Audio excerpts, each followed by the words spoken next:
నమస్తే welcome to our channel. ప్రస్తుతం మనతో జ్యోతిష్య పండితులు ఫణి భాస్కర్ శర్మ గారు ఉన్నారు. వారితో మాట్లాడదాం. నమస్తే అండి. నమస్తే అమ్మ. మనకి విశ్వవసు నామ సంవత్సరం వస్తుందండి. సో విశ్వవసు నామ సంవత్సరంలో మేషాది ద్వాదశ రాశులకు ఎలా ఉంటుంది, అలాగే వారు పాటించాల్సిన పరిహారాలతో పాటు అసలు గ్రహస్థితి ఎలా ఉంది, గ్రహ సంచారం, గ్రహస్థితి, ఆదాయ వ్యయాలు కూడా ఎలా ఉన్నాయో ఒక్కసారి చెప్పండి. శ్రీ గురుభ్యో నమః, శ్రీమాత్రే నమః. నమస్కారం అమ్మ. అలాగే వీక్షకులందరికీ కూడా శ్రీ విశ్వావసునామ సంవత్సర శుభాకాంక్షలు. ముందుగా మనం చూసుకున్నట్టయితే గ్రహ సంచారం ఎలా ఉంది అనేది ఒకసారి చూసుకుని దాని తర్వాత గ్రహస్థితి కూడా తెలుసుకునే ప్రయత్నం చేద్దాం. ముఖ్యంగా మనకి గ్రహ సంచారం వచ్చి మే 14 రాత్రికి ఏవైతే 15 మనకి గురువు వృషభం నుంచి మిథునంలోకి సంచరిస్తారు. అలాగే మనకి శని భగవానుడు వచ్చి రేపు మార్చి 30వ తారీఖు కుంభం నుంచి మీనంలోకి సంచారం జరుగుతుంది. అలాగే రాహుకేతువులు కూడా వచ్చేటప్పటికి మే 19వ తారీఖు మీనం నుంచి కుంభంలోకి రాహు వస్తారు. అలాగే కేతువు కన్య నుంచి సింహంలోకి వెళ్తారు. సో ప్రధానంగా ఈ గ్రహస్థితిని మనం చూసి ఆధారం చేసుకుని మనం ఫలితాలు అనేవి నిర్ధారించడానికి మనం ప్రయత్నం చేస్తాం. ముఖ్యంగా ఎలా ఉంటుంది, ఏ రాశి వారికి ఎలా ఉంటుంది, వారికి నడిచే ముఖ్యంగా మహర్దశ అనేది ముఖ్యమండి. ఇది ఏమిటి అంటే గోచార ఫలితాలు, గ్రహ సంచారము అనేది మనం చూసుకుంటాం.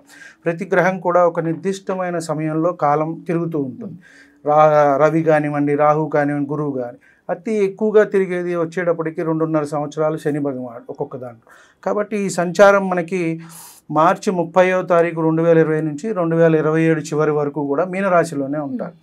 మనం ఇప్పుడు గ్రహస్థితి గురించి తెలుసుకున్నట్టయితే మనకి ఉగాది రోజు మార్చి 30వ తారీఖు మనకి ఉగాది అనేది రావటం జరిగింది. వృషభంలో గురువు, మిథునంలో కుజుడు, కన్యలో కేతువు, తక్కిన 6 గ్రహాలు కూడా మనకి మీనంలోనే ఉన్నాయమ్మ. ఇవి వచ్చేటప్పటికి దీన్ని షష్టగ్రహ కూటమి అని కూడా మనం చెప్పుకుంటున్నాము. ఇది ఉగాది రోజే రావటం కూడా జరుగుతుంది. ఉగాది, షష్టగ్రహ కూటమి, అలాగే శని భగవానుడు కూడా మారుతున్నాడు. కాబట్టి మేజర్ ప్లానెట్స్ అన్నీ కూడా ఇప్పుడు మనకి ఈ చేంజెస్ అనేవి వస్తున్నాయి. కాబట్టి మీనంలో మనం ముందుగా చూసుకున్నట్టయితే రాహువు, రవి, చంద్రుడు, శుక్రుడు, బుధుడు, శని, ఈ 6 గ్రహాలు మనకి మీనంలోనే ఉంటాయి. కాబట్టి మనకి దీనివల్ల ఏదైనా ప్రభావం చూపిస్తుందా దేశకాలమాన పరిస్థితుల మీద అనుకుంటే వాటి మీద కొంత ప్రభావం అనేది చూపిస్తుంది. వ్యక్తిగతంగా కొంత తక్కువనే మనం చెప్పవచ్చు. షష్టగ్రహ కూటమి కానివ్వండి, ఎందుకంటే ఒక 6 గ్రహాలు ఒక రాశిలో కలిసినప్పుడు కొంత ఇబ్బందిగానే ఉంటుంది ఎవరికైనా సరే. అంటే ఆ ఫలితం అనేది కొంచెం అటు ఇటుగా అనేది మనకి ఉంటూ ఉంటుంది. గురువుని తీసుకున్నట్టయితే మనకి మే 14 నుంచి వృషభం నుంచి మిథునంలోకి వెళ్తారు. మళ్ళీ అక్టోబర్లో కొంత అతిచారం వల్ల కర్కాటకానికి వెళ్ళి మళ్ళీ వక్రించి మిథునానికి వచ్చేస్తారు. ఇది సంచారం. అలాగే శని సంచారం చూసుకుంటే మనకి మీనరాశిలో సంచారం జరుగుతుంది. జూలైలో కొంత వక్రించి అక్కడే ఉంటారు మీనంలోనే, మళ్ళీ మనకి అక్టోబర్లో వక్రం అయిపోతుంది. అలాగే రాహుకేతువులు మే 19 నుంచి కూడా సంచారం అనేది కుంభంలోను రాహువు, అలాగే సింహంలో కేతువు అనేది సంచారం జరుగుతుంది. ముఖ్యంగా ఈ గ్రహస్థితి అలాగే గ్రహ సంచారాన్ని బట్టే మనము వచ్చే ద్వాదశ రాశులకి కూడా మన ఫలితం అనేది చెప్పడానికి అవకాశం ఉంది. సార్, విశ్వవసు నామ సంవత్సరంలో మేషాది ద్వాదశ రాశి ఫలితాలు ఎలా ఉన్నాయి, మొత్తం సంవత్సర ఫలితాలను చూసుకుంటున్నాము. అందులో భాగంగా మిథున రాశి వారికి ఎలా ఉంది, అలాగే వారి ఆదాయ వ్యయాల గురించి చెప్పండి. అందరికీ కూడా శ్రీ విశ్వవసునామ సంవత్సర శుభాకాంక్షలు. ముందుగా మనము మిథున రాశిలో మృగశిర 3, 4 పాదాలు, అలాగే ఆరుద్ర 4 పాదాల వారు, పునర్వసు 1, 2, 3 పాదాల వారు వస్తారు. వీరికి చూసుకున్నట్టయితే ఆదాయం 14, వ్యయం 2, రాజపూజ్యం 4, అవమానం 3.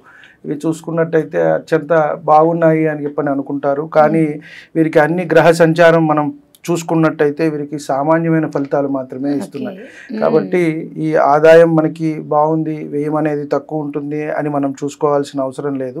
ముఖ్యంగా తీసుకున్నట్టయితే జన్మ గురువు సంచారం చేత వీరికి విశ్వాసం అనేది పెరుగుతుంది. ఆత్మ అంటే మనం ఏ పని అయినా చేయగలము, ముందుకు వెళ్ళగలము, చేయగలము అని కాన్ఫిడెన్స్ అనేది పెరుగుతుంది. ముఖ్యంగా విద్యార్థులు కూడా మంచి అవకాశాలు అనేవి వస్తాయి, అందిపుచ్చుకుంటారు. వీరు కొత్త విషయాలను కూడా కనుక్కునే ప్రయత్నం చేస్తారు. ముఖ్యంగా కొంతమంది రీసెర్చ్ ఓరియంటెడ్లో ఉంటారు, అంటే పిహెచ్డి లాంటివి చేస్తూ ఉంటారు. వారికైతే ఎంతైనా బాగుంది అని మనం చెప్పవచ్చు. చెప్పవచ్చు. అలాగే అవకాశాలు అనేవి అందిపుచ్చుకుంటారు. ఆదాయ వనరులు కూడా వీరికి పెరుగుతాయి. నిరుద్యోగులు ఎవరైతే ఉన్నారో వారికి ఉద్యోగాలు వచ్చే అవకాశం అయితే కనబడుతోంది. జీవిత భాగస్వామి ద్వారా వీరికి ఆస్తి కలిసి వచ్చే అవకాశం అనేది కనబడుతుంది. అంటే భార్య ద్వారా కానివ్వండి, ఇలా కొంత అవకాశం అనేది వీరికి కనబడుతోంది. సంతాన యోగం అనేది పెరుగుతుంది. ఆధ్యాత్మికత అనేది వీరికి పెరుగుతుంది. ఎందువల్ల అంటే గురువు జన్మంలోనే సంచారం చేస్తున్నారు, మిథున రాశిలో సంచారం చేస్తున్నారు. వృషభం నుంచి మిథునంలో ఎప్పుడు మనకి మే 15వ తారీఖున వస్తారు. అప్పటి నుంచి వీరికి ఆ ధోరణి ఆలోచన అంతా కూడా పెరుగుతుంది. కాస్త గురుబలం రావటము, గురువు అంటే దైవబలం పెరుగుతుంది. అలాగే దేవుడి మీద కొంత ఆసక్తి రావటము, దైవ కార్యక్రమాల్లో పాల్గొనటము, కాస్త డబ్బు వెచ్చించడము దానికి, ఇలా అంతా కూడా వీరు చేయటం అనేది జరుగుతుంది. అలాగే ఆధ్యాత్మికత అనేది పెరుగుతుంది. కొంత వీరికి అయోమయ స్థితి అనేది కొంత ఉండటం అనేది జరుగుతుంది. ఎందుకంటే రాహుకేతువుల సంచారమే కొంత ఇబ్బందిగా ఉంది. అష్టమంలో వచ్చేటప్పటికి వీరికి మొన్నటిదాకా శని అనేది ఉన్నది, అది ఇప్పుడు దశమ సంచారం అనేది జరుగుతోంది. భాగ్యం నుంచి దశమంలోకి అనేది వస్తుంది. కాబట్టి ఏంటంటే తిప్పట అనేది ఉంటుంది. ఉద్యోగ నిమిత్తమే వీరు ఒక ప్లేస్ నుంచి ఒక ప్లేస్కి వెళ్ళటము ఇలాంటివి అనేది జరుగుతుంది. దశమంలో శని సంచారం చేస్తున్నప్పుడు కాస్త ఇబ్బంది అనేది ఉంటుందమ్మా. అంటే ఉద్యోగ స్థానంలో మార్పులు వస్తాయి, మన మీద ప్రెషర్ అనేది ఎక్కువగా ఉంటుంది, లేదా ఉద్యోగాలే మారటం జరుగుతుంది, లేదా ఉన్న ప్రదేశం నుంచి వేరే ప్రదేశానికి కూడా వెళ్ళే అవకాశం ఉంటుంది. ఎప్పుడైతే మనకి మార్చి 30 ఉగాదితో పాటే శని కూడా మారుతున్నారు కాబట్టి ఈ ఫలితం అనేది ఉంటుంది. కాస్త వీరికి సంబంధించిన వారు ఎవరైనా సరే కాలం చేసే అవకాశం కూడా ఉంటుంది. అంటే ముఖ్యంగా శని సంచారము, రాహు దశ, శని దశ, అలాగే ఈ దశమ శని, ఏలినాటి శని నడుస్తున్నప్పుడు కాస్త మనం కర్మ చేసే అవకాశం అనేది కనబడుతుంది. కాబట్టి వారి దశాంతర దశలు మనం పర్సనల్గా పరిశీలించాలి. ఇది ఏమిటంటే మనం ఓవరాల్గా మనం మిథున రాశి వారికి ఉండే అవకాశం ఉంటుంది అని చెప్తున్నాం. అంతే తప్పితే మిథున రాశిలో ఉన్న వారందరికీ ఇదే అవకాశం వస్తుంది, వారింట్లో ఏదో అశుభం జరుగుతుంది అని చెప్పడం కాదు. కాబట్టి కొంతమందికి వచ్చే అవకాశం ఉంది. కాబట్టి వారి ఆరోగ్యం అనేది చూసుకోవటం, తల్లిదండ్రుల ఆరోగ్యం అనేది జాగ్రత్తగా చూసుకోవటం కొంత చెప్పదగ్గ సూచన. అలాగే విద్యలో రాణిస్తారు వీరు. రాజకీయ రంగాల్లో ఉన్నవారికి కూడా మంచి అవకాశాలు వస్తాయి, ప్రతిష్టలు వస్తాయి. అలాగే ఎలక్షన్ ఉన్నవారైతే కనుక ఎలక్షన్లో గెలుస్తారు. ప్రస్తుతానికి మన తెలుగు రాష్ట్రాల్లో లేవు, కాకపోతే వీరికి నామినల్ పోస్టులు ఏమైనా ఉన్నాయితే ఈ రాశి వారికి వచ్చే అవకాశం కనబడుతుంది. కాబట్టి వీరు కృషి పట్టుదలతో సాధన ఎంత చేసుకుంటే అంత విజయాన్ని అనేది సాధిస్తారు. ఎందుకంటే శని దశమ సంచారం అనేది కొంచెం కష్టంతో కూడుకుంటుంది. గురుబలం అనేది కూడా కొంత జన్మంలో ఉన్నప్పుడు మనం ఉంది అనుకుంటాం, కానీ అంత ఎఫెక్ట్ అయితే ఉండదమ్మా, కొంచెం తక్కువే ఉంటుంది. కాబట్టి అన్నీ కూడా ఒడిదుడుకులు అనేవి వస్తూ ఉంటాయి. కొంత జాగ్రత్తగా ముందుకు వెళ్ళాలి.